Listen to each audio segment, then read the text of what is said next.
Today's topic came out of a conversation I was recently having with a buddy of mine about varmint hunting. The conversation eventually led to varmint rifles and calibers, and we discussed a few of our favorites. So I thought I'd share part of that conversation today by showing you my favorite bolt-action rifles for varminting. First up is this Savage B-Mag, chambered in 17 Winchester Super Magnum. This B-Mag is Savage's stainless heavy-duty barrel model, better than a Boyd's featherweight thumbhole stock. I personally think the pepper color laminate looks really nice on a rifle with a stainless finish.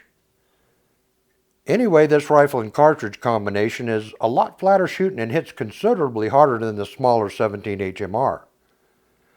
Velocities average around 3,000 feet per second, which are about 600 feet per second faster than the HMR with the same weight bullets.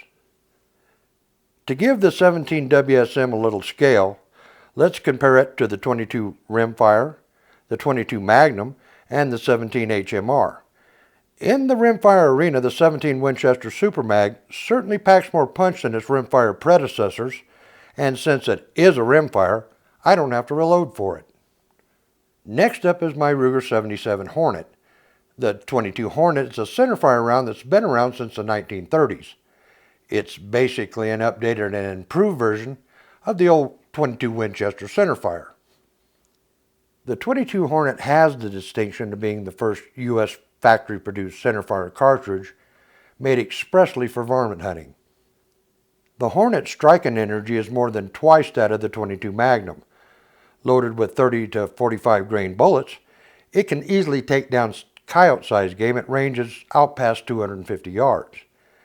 The Hornet's also an ideal varmint round for hunting in more settled areas. Its mild report is considerably quieter than most other 22 centerfire rounds, making it less likely to disturb people living in the area. I found this Ruger 77 Hornet to be the perfect rifle for launching this accurate little round downrange.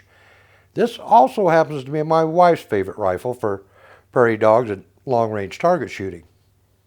Since we both like shooting this rifle, that did create a problem.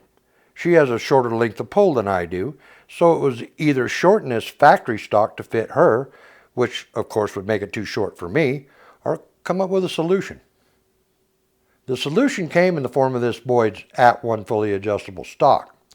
This one happens to be in coyote laminate, which as we go along you'll likely figure out that I really like laminate rifle stocks. At any rate, it was problem solved. I plan to do a full review of this @1 stock in the near future. If you like the look and design of this rifle stock, watch for that review. Next up, we have another one of my favorites, my Remington 700 chambered in 222 Remington. The 222's accuracy is pretty much legendary.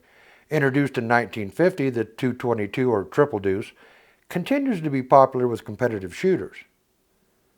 For scale, let's compare the 222 to the smaller 22 Hornet on the right. The 222 really does shine as a long-range varmint round. Loaded with 50 to 55 grain bullets, it can easily reach out past the 300-yard mark and cleanly take foxes and coyote-sized animals. Moving up the velocity curve a little more, here are two more excellent varmint rifles that reside in my collection.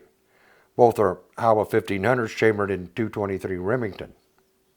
This Howa is a heavy barrel varminter I generally shoot from a bench when prairie dogging. This other Howa is my featherweight varminter that happens to be a whole lot lighter to pack around in the field when coyote calling.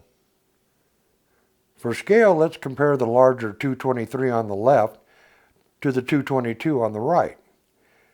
The 223 really is a versatile round.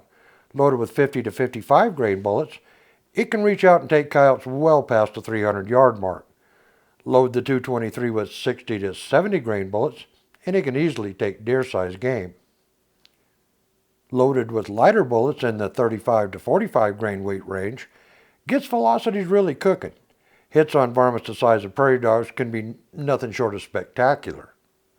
Next up is my Remington 788 chambered in 22-250. Like the 223, the 2250 really is a versatile round. Before being commercially produced, the round was made by necking down a 25 caliber 250 Savage case to 22 caliber. With that came the title 22-250. Velocity-wise, the 22-250 is a real screamer. Bullet velocities are approaching 4,000 feet per second. Loaded with some of the lighter weight bullets, velocities easily exceed the 4,000 feet per second mark. The 22-250 on the left has considerably more case volume than the 223 on the right. Hits on varmints the size of a fox or coyote give the impression of being struck by lightning. Hits on smaller varmints are absolutely explosive. The word vaporized sort of comes to mind. For the most part, those are my favorite small-bore varmint rifles. But there is one other varmint rifle in my collection that more than deserves honorable mention here, and that is this 220 Swift. The 220 Swift is the only varmint rifle in my collection that requires a full-length action to chamber it. In recent years, the Swift has fallen out of favor with short-action rifle fans, and now seems to be slowly slipping into obscurity. Loaded Swift ammo is getting pretty hard to find these days. Even reloadable brass cases are pretty scarce. If you do find Swift ammo for sale, it's usually fairly expensive. Too bad, really, since the 220 Swift has always been such a fine performer. Before I wrap this up, if there's enough interest, I'd consider doing individual reviews for these rifles and discuss some of the accuracy-enhancing improvements that I've made. Most are simple to do accuracy tune-ups that you can easily do yourself. If you'd be interested in that, let me know in the comments section below. Until next time, practice often, shoot straight, and thanks for stopping by.